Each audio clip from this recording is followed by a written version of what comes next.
Okay, another city there close to India is Bangkok.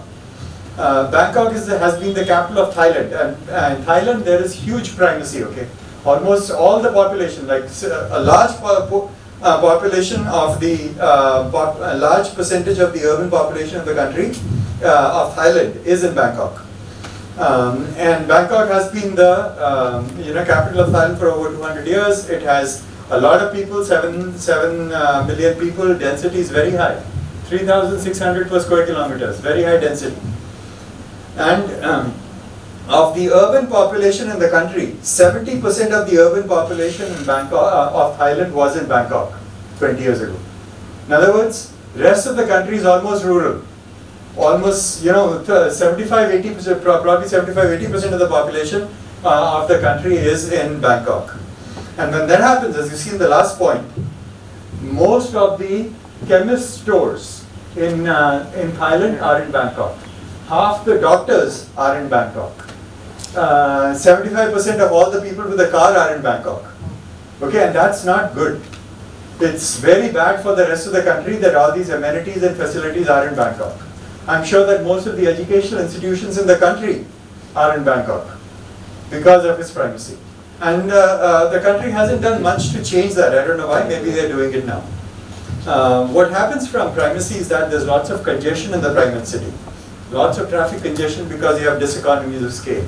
Lots of pollution from all the congestion, from all the traffic that is there. And then the city, the municipal authorities are generally not able to provide enough water, sewage and stormwater infrastructure.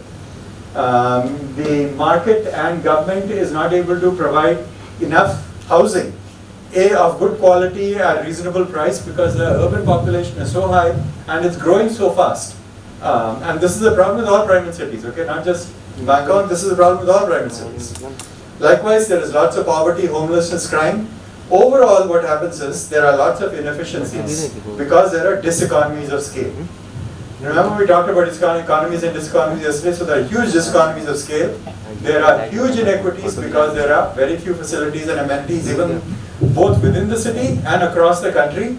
And there are lots of negative environmental impacts. When you have large populations, huge concentrations in one part of the country, there could be huge environmental impacts. Often, colonial history is the cause of primacy. Okay? Then developing countries also generally tend to have primacy, because in developing countries, often the national government is focused on poverty alleviation or agriculture, and only 1 or 2 cities will have some kind of urban infrastructure. There will be 1 or 2 cities that have colleges. And now India is a very big country, so there are many places where there are. But if you take a small country, say Malaysia, Malaysia we saw there's no privacy, but many other colonies, Nigeria for instance, there will be 1 or 2 cities that have these amenities, so you will have primacy there. Often, primacy will also be there in socialistic countries. In socialist countries, 1 or 2 cities will have all the amenities. Then the national government will provide all the amenities in 1 or 2 cities only. And therefore you'll have primacy. And then often because of corruption, when the market is not working, the market is working very well, efficiently, then many other places in a country will develop and you will have lesser primacy. One of the places that has done a good job in reducing primacy is South Korea. In South Korea, the capital, Seoul, was a primate city in 1970, 1980. And then in the last 3 or 4 decades, the country has focused a lot in creating other urban growth centers.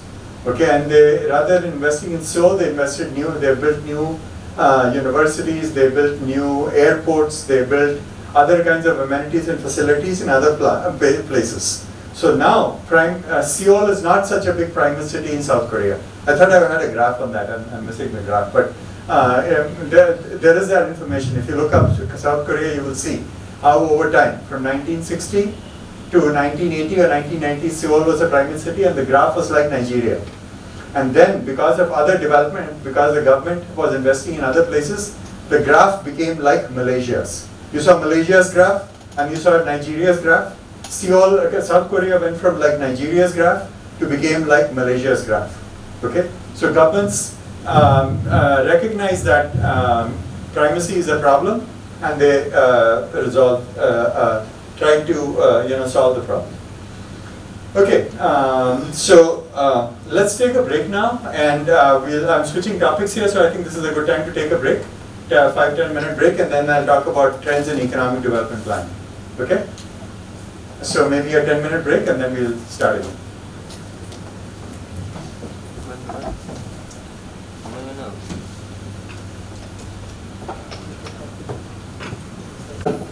Rather eat or go hungry and live in a beautiful city, they would rather eat, right?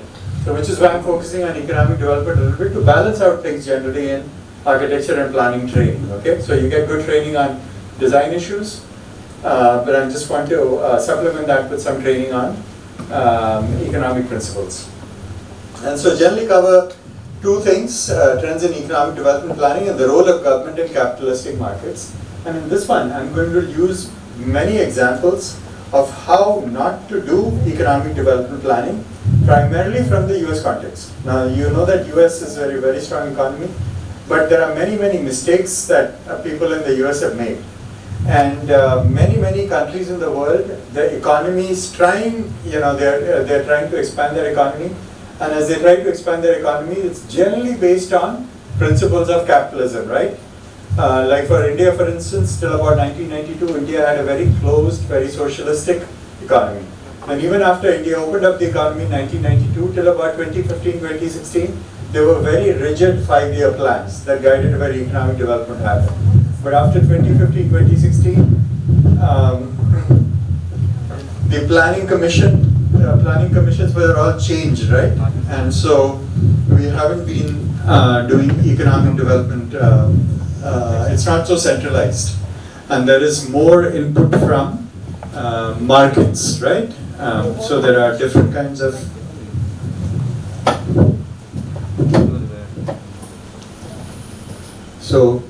yeah, I think it is much better now. Yeah.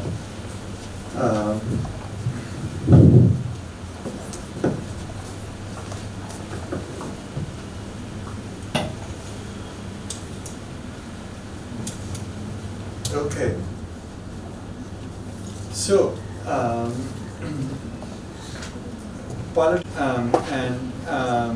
politicians are likely to push for economic development of urban areas. Politicians from urban areas are likely to push for the economic development of urban areas. And because they want their political base to benefit, right? So they will say, let's say the city leaders of the city of Patna would say, well, any development that happens in the state of Bihar should happen in Patna, because then they can take credit for what is happening in Patna and say, when I as politician, as the representative or the mayor of Patna did all these things that are very good for Patna. So political leaders will often try to push for economic development. Now some places political leaders are very bad, they don't care about the people, they won't try to push for any economic development, they just want to get re-elected, right?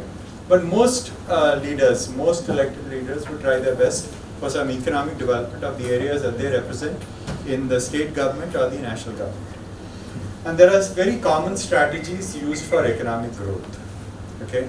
And these strategies are often incentives given to companies to locate in a particular city. So for example, the state of Bihar might say that we want economic development to happen in Patna, so the state of Bihar might give incentives to companies. So if let's say Apple is planning to come up with a new iPhone factory. The state of Bihar might go to Apple and say, look, if you come to Patna and set up a new iPhone factory, then we will give you $3 or $4 million to come here. Okay, we will give you some money to establish this factory here. We will give you free land to establish this factory here. We'll give you free water to establish this factory here. We'll give you free electricity to establish this factory here. Okay, so these kinds of incentives the government might give to factories to attract these factories to come here. And the reason why politicians support that is that the politician can say, See, I was a mayor from 2024 to 2028. In that 4 years, I got iPhone to come and start a factory here. Okay, and then after 4 years, he'll say iPhone came and 2,000 jobs were created, and such a big factory has been set up in Patna. Therefore, I'm a good leader, and now I'm going to try to be the Chief Minister of Bihar.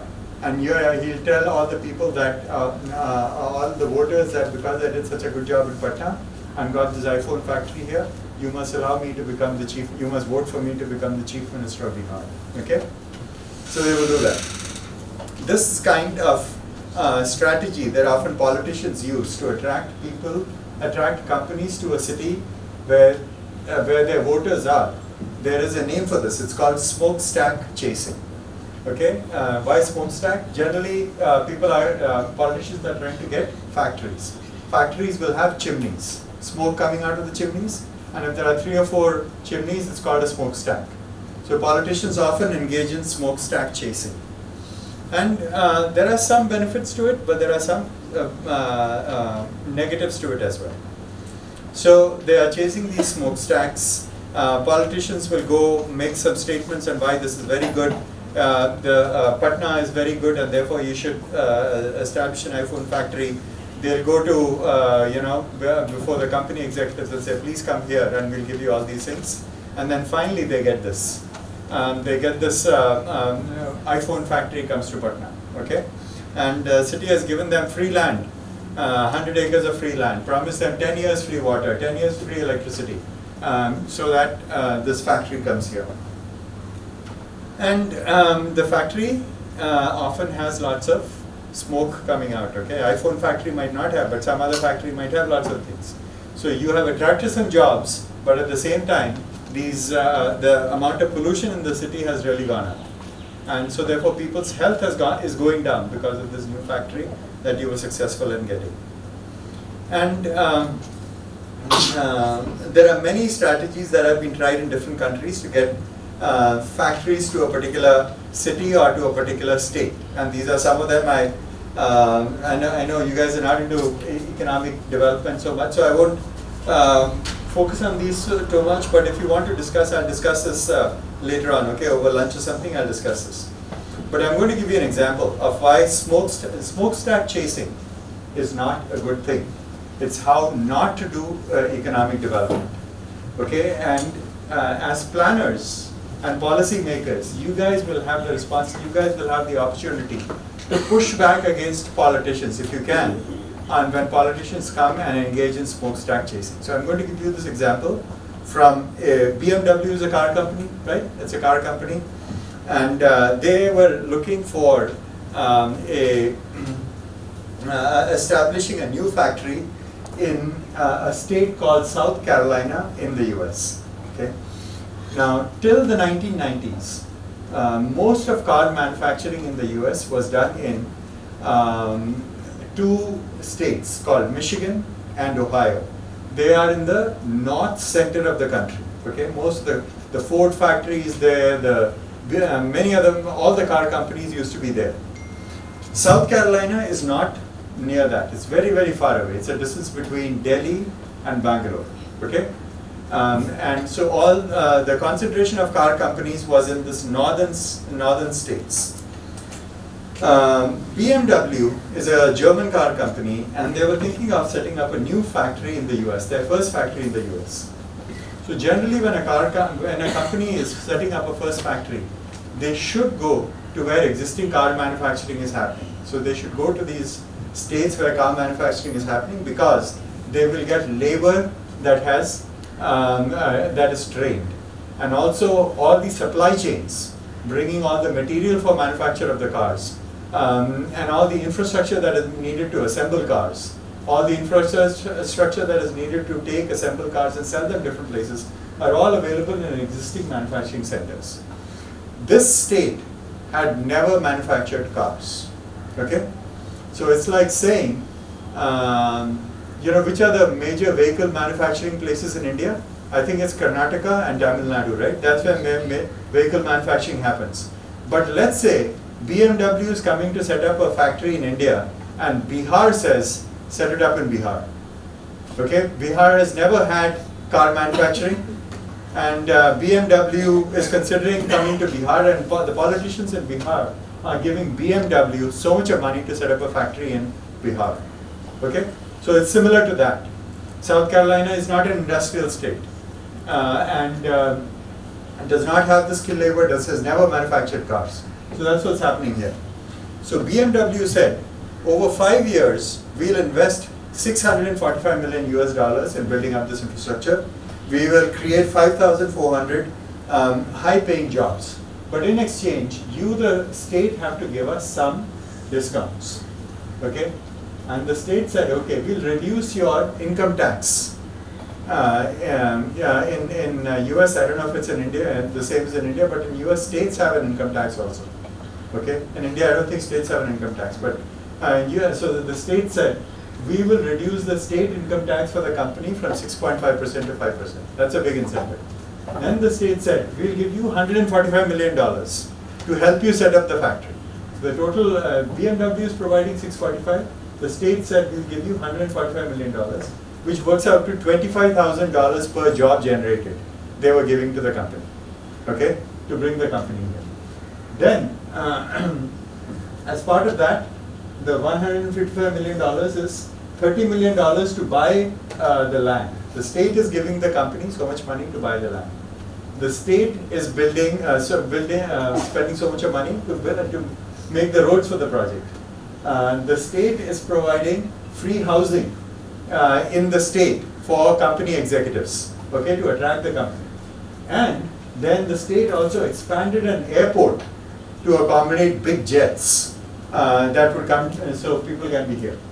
And then the state said, we will give you free water or discounted water worth $50 million for 20 years. Okay? And also, we'll give you $1,500 per employee as tax incentive each year. Okay, so lots of money that was being given to the state, to BMW by the state. So the problem with this is, first,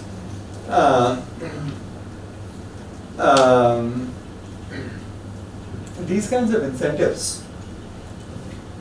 Why is the state giving this incentive? The state is giving this incentive because they want those jobs, right? They want those jobs there. Even though it is not a manufacturing center for cars, the politicians there want to claim that they brought this BMW factory, and now there are so many people who have these jobs, and they bring them there. So often these numbers are very, very large. They are very, very large, and they are a big drain on a state's economy. Okay, the state is giving away, or the city is giving away a lot of money in the hope that this economic growth will bring in lots of money. Okay, but they're giving all this money in upfront, and what happens is, often after about 10 of, so these incentives were given for, let's say, 10 or 20 years, right? What happens is, after 10 or 20 years, this company says, thank you very much for giving us all these incentives. Now we are going someplace else, some other place. So all this money that the state and city have given is actually all wasted. Okay? And so they are going away to some other place. Now, the state has even already given them all this money. The city has given them all this money. There is no way that they can take this money back. Okay? So it is all wasted money.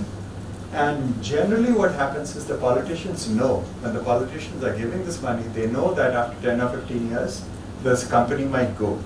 And when the company goes, all the money that they've given them is actually wasted money. But why does the politician do it? The politician is there for 5 or 10 years in the city. And in the 5 or 10 years, he wants to show that he has brought this factory. After showing that the factory is there, he wants to go from the city to the state level, city politics to the state politics, or state politics to the national politics. And once he goes from the city to state or state to national, after that he doesn't care what happens to the economy of the place where he gave these incentives. Okay? But who should push back against that? Bureaucrats and technocrats like you and I. Okay, we should say, well, this is not a sustainable model. This company will go and all this money will be gone, right? We should use this information and share this. Okay, now, and there are many such examples where states have given this money, cities have given this money, and this is all, two of these examples are for car companies. One of the examples is for an airline company to build a base. Cities and states gave them lots of money to come there, and after 4 or 5 years, the city or the company said, we are going someplace else, some other place. And when they're going to some other place, BMW left that city after 10 years. And BMW's, when they were going, they announced, BMW announced, we are moving from the state to some other state. We are trying to see which state would be a good state to go to. And you know what happens? Some other foolish state gives them this kind of money. They have seen that they have taken all the money from this place and they're leaving the place, but some other foolish state gives them the money to go there. Why? Because there are politicians there who see that, okay, the politician in that old state, he climbed so much based on this factory. I'm going to waste the citizens' money, I'm going to waste the state's money, but it will improve my political career, and they do that, okay? So, remember the example of Manoj and Mohan yesterday? Manoj was the taller guy, right? And Mohan was the shorter guy? So, what's happening in this case is, someone is saying that Mohan can be very good at plucking coconuts, okay? And giving some incentives to Mohan to try to pluck coconuts. That's not a sustainable way of doing economic development. States and cities have to identify their comparative advantages and focus on those. If they don't identify their comparative advantages and focus on those, they have to give incentives to these companies. And once the incentives are not worth much, once the company says, okay, we've extracted as much as we could from these incentives, we are now going to go, because it generally doesn't make sense for us to be located here. Okay? So you and I, as planners, as technocrats, whenever such crazy proposals come, we should start saying some things about these proposals. That you are trying to get Mohan, the short guy, to pluck coconuts. There's a problem. It's not sustainable. We need to figure out if we are going to give some incentives, we should actually give it to Manoj to pluck more coconuts, rather than trying to get Mohan to pluck coconuts, okay? And many such examples, even from my state, I'm from the state of Iowa, we've given Microsoft, in my state, we gave Microsoft $46 million to set up 3 data centers. Microsoft is a approximately $1 trillion company, okay? Amazon is a $1 trillion company. In terms of economy, let's say India is a $4 trillion economy. Amazon as a company is about 1/4 the size of India. Microsoft is almost about 1/4 the size of India's economy. They don't need these incentives. They don't need $46 million from my state to set up a data center. But you know why there are many states saying, come to my center, I'll give you 46. It's like telling a rich person, a person who has lots of money here, take some money to come to my house. If the rich person doesn't mean mine, but someone is foolish enough to offer that money, the person is taking it and coming. Okay, so these kinds of incentive-based developments generally don't work very well. So my state was very stupid. My state was very stupid to give Microsoft money.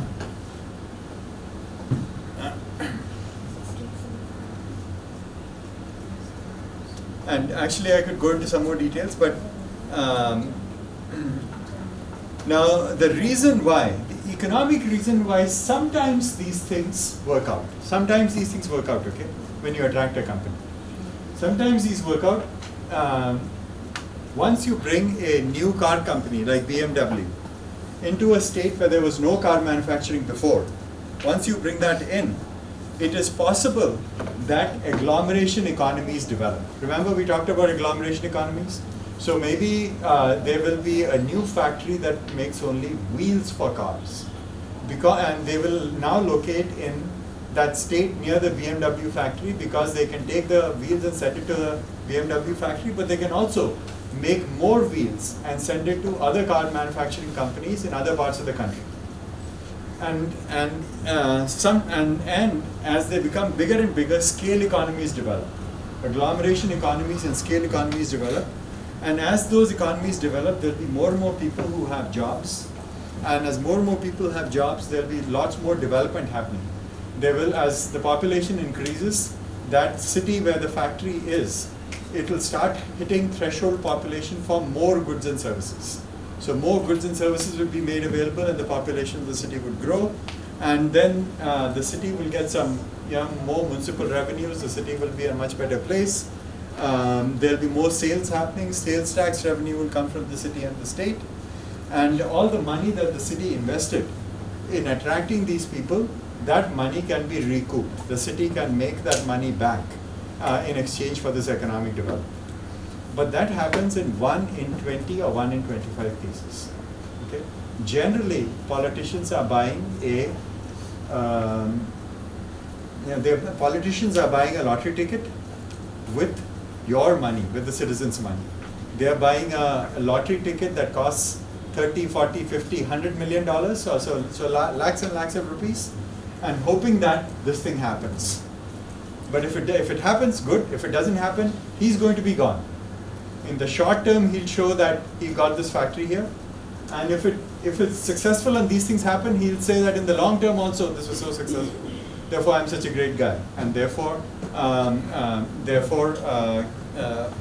elect me as this chief minister, or elect me as the prime minister, right? So that's what they do. Okay, but what happens is that these things don't work out. The agglomeration economies start crumbling when that factory goes. The scale economies don't really develop. When the company leaves, sometimes property taxes will go down, sales tax revenue will go down, and the city is stuck with the loans that it has to pay. So it's like someone took a loan, like like for example, I have a job now, and if I take a loan to buy some big car or something like that, where the monthly payment is very, very high, right? And then 6 months later I lose my job. Then I can't make the monthly payments, right? So the city becomes like that. Cities are financial entities. They take loans, they have to pay back the loans. But when they take the loans to make the roads and make the water supply system, expand the airport and all that, they're hoping that they'll have income from the expanding economy of the place. When the company goes and the economy does not expand, they don't have money to pay back the loans. Okay? And in India, sometimes if a city is in bad shape, the state will give some money, or the federal government can give some money. But all that is changing. Okay, in the next 10 or 20 years, you'll see that the federal government is, regardless of who's in power. Okay, this is how economies evolve. As India becomes a stronger economy, you will see that the federal government will be giving lesser and lesser money to the states and to the cities. Cities and states will have to manage on their own, and that's good, and it's a good thing, because then cities and states will have to think before they try to get a factory. Okay, they will have to think about comparative advantage. They'll have to decide which of these factories are really Manoj's and which of them are Mohan's, and we should support Manoj's and not Mohan's. Okay, for plucking coconuts, which is a good thing, and that's how economies will evolve. But right now, not many cities have, the state and the federal government is giving them some cover, but that will change. Also, there are different kinds of factories, different kinds of economic activities, right? Non-agricultural economic activities. Manufacturing activities, once they come there, they can be there for some time. But service sector activities, such as insurance, real estate, they can easily move from one city to another city. So when cities try to get these activities, manufacturing activities can be there for some time, but service sector activities can go to other places.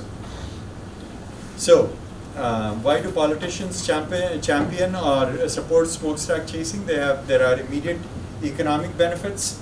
There is some electoral gratification, electoral benefits, and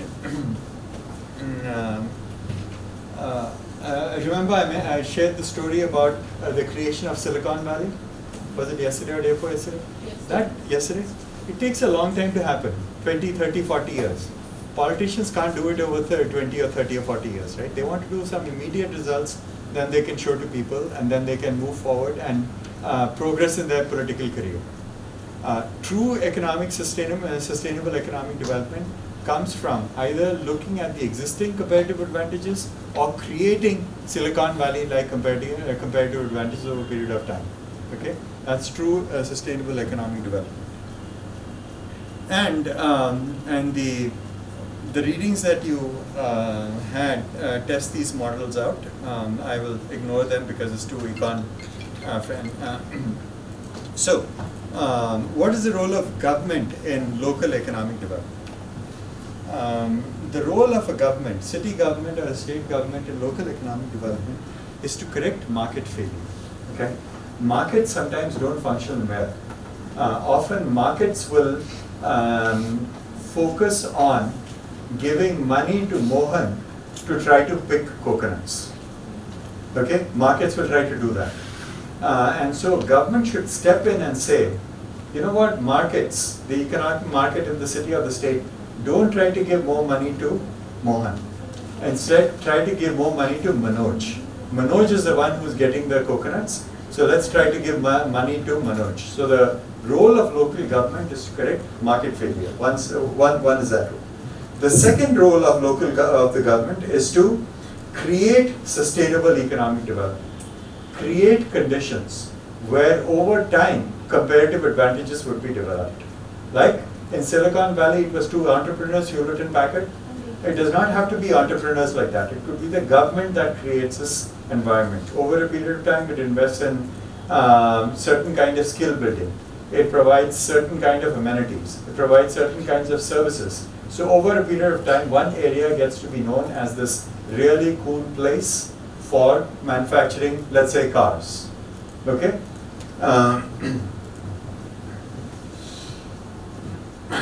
So, for sustainable economic development, the key things to understand is to identify which the comparative advantage that a city or a state has compared to other cities and states, to identify that. And then to specialize in industries that take advantage of that comparative advantage. Okay. Second, comparative advantage can be created. Though it takes a very long time, comparative advantage can be created. Again, like going back to the example of the city of Silicon Valley. Incentive-based growth is like buying a lottery ticket. Giving a company some money to come there is like buying a lottery ticket. Sometimes, when you buy a lottery ticket, there's a chance of succeeding is very, very small. But when you use an incentive-based approach, then what happens is you're basically buying a lottery ticket. And then, this is something that I hadn't gotten into. Industries can be divided into two kinds, basically. Basic industries and non-basic industries.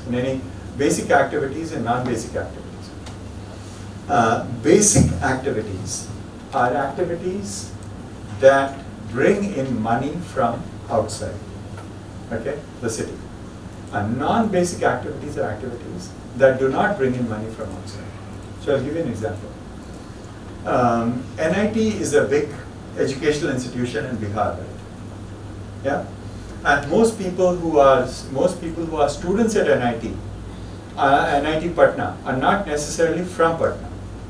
They are coming from all over the state, maybe outside the state also. Is it possible they're coming from outside the state also? Yeah. So, students at NIT Patna, they pay a fees, right? They pay fees. And generally the fees, they are paying from their private resources, right? Yes. And it's fairly, it's a big fee, right? It's not highly discounted. No, they're paying a reasonable, it's a sizable fee. So, people from, let's say, UP, students from UP might be coming to NIT Patna, right? And when students from UP come to NIT Patna, and their parents living in UP are paying fees to NIT Patna. That's a basic industry that grows the economy of Patna. Because NIT Patna is doing lots of economic activities here, right? Any institution has an economic impact. And when this money comes in from outside the state, it grows Patna's economy, okay? But for NIT Patna to exist, there has to be water supply to the institution, right? There has to be some sewage disposal system. There has to be adequate policing so students and faculty feel safe, right? Those are non-basic industries, okay? Those are non-basic. The municipal water that is provided is a non-basic one because it does not bring in money from outside. So all these non-basic sectors are important so that it attracts the basic sector. So if there's not enough water at NIT campus, then maybe if students had a choice between NIT Patna and NIT Surat, they might go to NIT Surat, okay? And if the situation on campus was not very safe, right, and NIT Patna campus is not very safe, then students who get admission to NIT Patna would say, well, it's not very safe to go to NIT Patna because it's lots of crime is happening at NIT Patna, so we'll go to NIT Surat, where they have heard that things are safe, okay? So even though these non-basic sectors do not bring in much money, they are very crucial for the basic sector to operate, okay? Now, okay.